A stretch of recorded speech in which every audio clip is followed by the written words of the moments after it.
I would love to start by saying that I'm not surprised that this series is intersectional. However, with every episode, I was incredibly impressed by how pristinely curated it is. And I wonder if you would each speak to what it means to you to amplify the voices of not just women, but of Black women, of Latinx women, of queer women, of trans women. And I will go to you first, Secretary Clinton.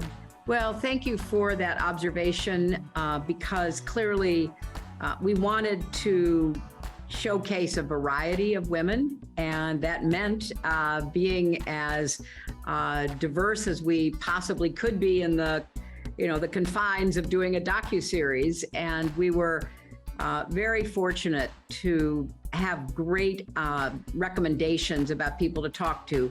A few people we knew beforehand, most of them we did not, but we found all of the conversations with all of the women to be particularly meaningful to us personally, and we could only hope that that was conveyed in the series so that people watching may see people they don't personally know, that they have never heard of, or learn more about somebody's journey or what it means for them to be gutsy. So we tried really hard in the context of 8 episodes to accomplish that.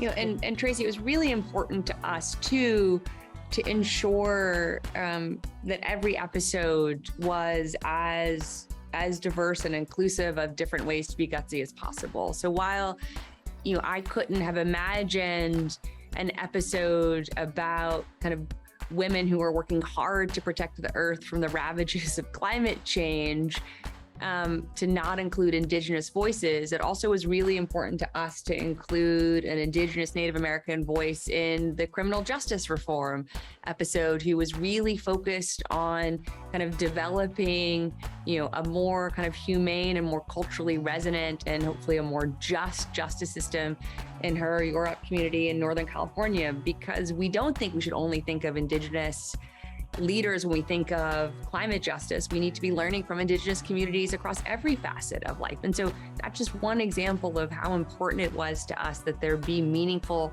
representation so that hopefully everyone could feel kind of connected in some way, and also so that we all could learn something. I mean, we certainly learned a lot through making this series, and we hope that hopefully everyone will learn at least a little something along the journey of Gutsy too.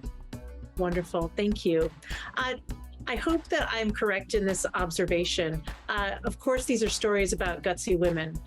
I also feel as though the two of you are modeling gutsiness in various ways, which I think is really important for people to see. And Secretary Clinton, I have to say that I was really moved by that moment when you were with this woman whose wife had died, and you're discussing marriage equality, and Chelsea was talking about how you were for civil unions, and you sat in that and you listened. And I think there's a gutsiness in listening and hearing what others have to say. And I wonder if you, and I think you also did that when you told the story about why you don't wear skirts any longer.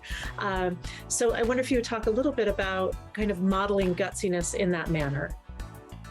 That's a really interesting question, because part of what we hoped to do was to have as open and authentic and vulnerable set of encounters and conversations that we could put on the screen. And that meant we had to be as well.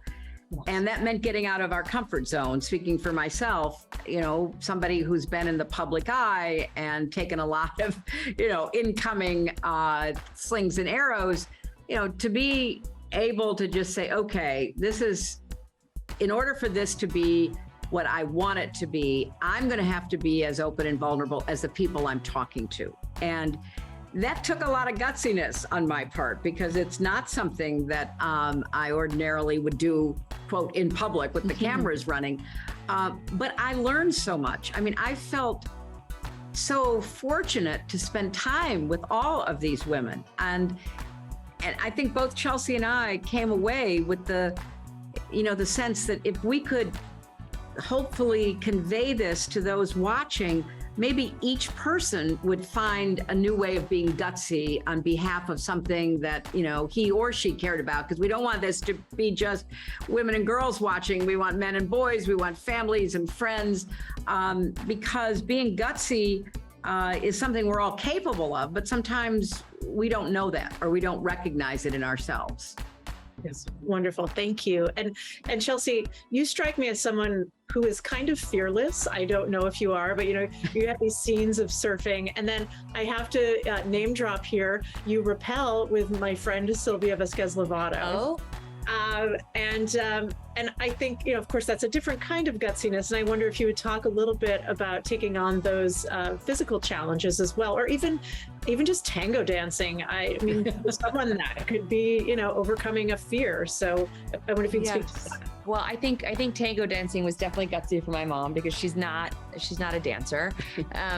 Although I'm very proud that she continues to push herself outside her comfort zone in many ways. I think that being gutsy physically is a way to not only continue to push ourselves, but I think sometimes shows us what we can do and shows us, well, gosh, if I can do this with my body, what can I do with my spirit? What can I do kind of with my energy or with my life? And so for me, that is an important way to kind of push my own limits, to kind of push my own kind of being into being more gutsy. That is not the right way for everyone to find gutsiness or to kind of prove gutsiness.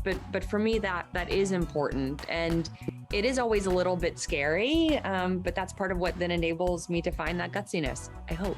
Well, and I have to say, you're so fortunate to be friends with Sylvia, who was just such a powerhouse. I mean, an incredible human being in every way. And her book, which counts her life story, was so inspiring and motivating. And I just hope that is another one of those stories that somebody who maybe is feeling a little down. I got an email from not a close friend, but through another friend of somebody who was feeling kind of down and anxious and watched our trailer and said, it kind of, opened me up to get back up and keep going. And Sylvia is like the perfect example of what that motivation can be. She absolutely is. Yes. I met her through interviewing her and now we ride bikes together. So. Oh, great. You're lucky. I really am. And I'm lucky for this. Thank you so much. Thank you for the series. I really love it. I have to wrap, but congratulations.